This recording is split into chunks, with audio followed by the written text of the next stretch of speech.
Topic है वो है 2D जेल इलेक्ट्रोफोरेसिस। 2D का यहाँ पे मतलब है 2 डायमेंशनल। यहाँ पर हम 2 डायमेंशनल इसलिए कह रहे हैं क्योंकि यहाँ पर हम 2 टेक्निक्स यूज करने वाले हैं। फर्स्ट डायमेंशनल मीन्स जो सबसे पहले हम यूज करेंगे वो है आइसो इलेक्ट्रिक फोकसिंग, और जो सेकेंड नंबर पे हम यूज करेंगे that is SDS page. SDS page होता है सोडियम डोडेसाइल सल्फेट पॉलीएक्राइलामाइड जेल इलेक्ट्रोफोरेसिस। तो आइसो इलेक्ट्रिक फोकसिंग पे ऑलरेडी वीडियो डाली जा चुकी है, आप वहां से जाकर इसे समझ सकते हैं। अब यहाँ पर क्या प्रॉब्लम है, हमें दो टेक्निक्स क्यों यूज करनी है? तो एक एग्जांपल लेते हैं। सपोज 3 प्रोटीन्स है A, B and C। A और B का वेट है 20 किलो डाल्टन और C का वेट है 40 किलो डाल्टन। अब आपको पता होगा कि जो SDS पेज है वो आपके प्रोटीन्स को मॉलिक्यूलर साइज की बेसिस पे सेपरेट करता है। तो हम ये बोल सकते हैं कि अगर हम इन्हें सेपरेट करना चाहें तो हम SDS पेज तो नहीं कर सकते, क्योंकि A और B का तो एक ही जगह पर बैंड आएगा। C सेपरेट हो सकता है बट A और B कैसे होगा?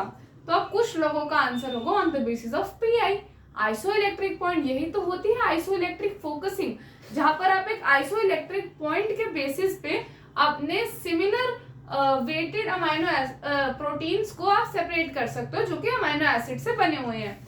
तो अब यहाँ पर क्या है, अगर हम इनका PI देखें, PI A और C का बराबर है, तो अगर हम PI के बेसिस पे करने लगेंगे तो तब भी ये सेपरेट नहीं होंगे। तो अब हम क्या करें, इसलिए हम यूज करते हैं 2 डायमेंशनल जेल इलेक्ट्रोफोरेसिस, जहां पर हम दोनों टेक्निक्स को यूज करते हैं। पहले हम क्या करेंगे, आइसो इलेक्ट्रिक फोकसिंग। सपोज मैंने इन्हें pH 5 पर जो है वो लोड किया है अपनी स्ट्रिप पर, तो क्या होगा, फॉर प्रोटीन A इसका जो PI वैल्यू है उसका क्या है, PI वैल्यू जो है वो 4 है और pH 5 है।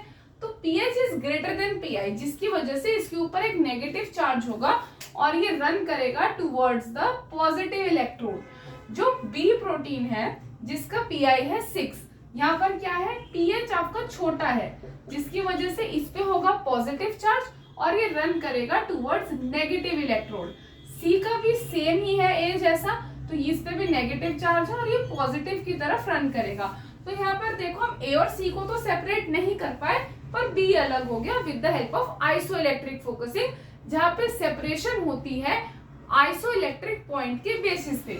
उसके बाद हम अपना दूसरा क्राइटेरिया यूज करेंगे जो कि है SDS पेज। SDS पेज क्या करेगा, अब इनको मॉलिक्यूलर वेट के बेसिस पे सेपरेट करेगा, जहां पर हम ये देख सकते हैं कि 20 में तो हमारा एक मोटा बैंड आएगा, थिक बैंड आएगा। क्यों?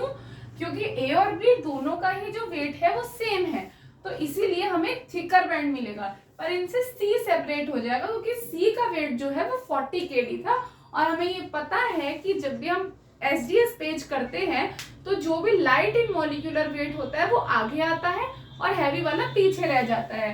तो इस तरीके से ना हम तीनों को एक दूसरे से सेपरेट कर सकते हैं। तो ऐसी प्रॉब्लम जहां पर तो ऐसे प्रोटीन्स हैं जिनका मॉलिक्यूलर वेट सेम है, तो वहां पर हम आइसो इलेक्ट्रिक फोकसिंग से उनको अलग कर सकते हैं।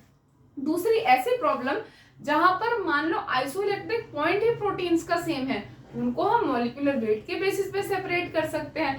थर्ड केस जहां पर मान लो कि कुछ प्रोटीन्स का वेट भी सेम है तो बाकियों का कुछ का आइसो इलेक्ट्रिक पॉइंट भी सेम है, ऐसे केसेस में हम यूज करते हैं 2D जेल इलेक्ट्रोफोरेसिस, जहां पर पहले हम आइसो इलेक्ट्रिक फोकसिंग से सेपरेट करेंगे on the basis of PI, और उसके बाद हम करेंगे SDS पेज, जहां पर हम सेपरेट करेंगे on the basis of molecular size. So I hope you like this video. अगर आपको ये वीडियो पसंद आई है तो प्लीज हमारे चैनल को सब्सक्राइब करें, कमेंट करें, और अगर आपको SDS पेज डिटेल में पढ़ना है तो please do comment. And if you want any kind of notes for your BSc, MSc या PhD एंट्रेंसेस, तो आप व्हाट्सएप कर सकते हैं या फिर आप दिए गए ईमेल पे कांटेक्ट कर सकते हैं। Thank you.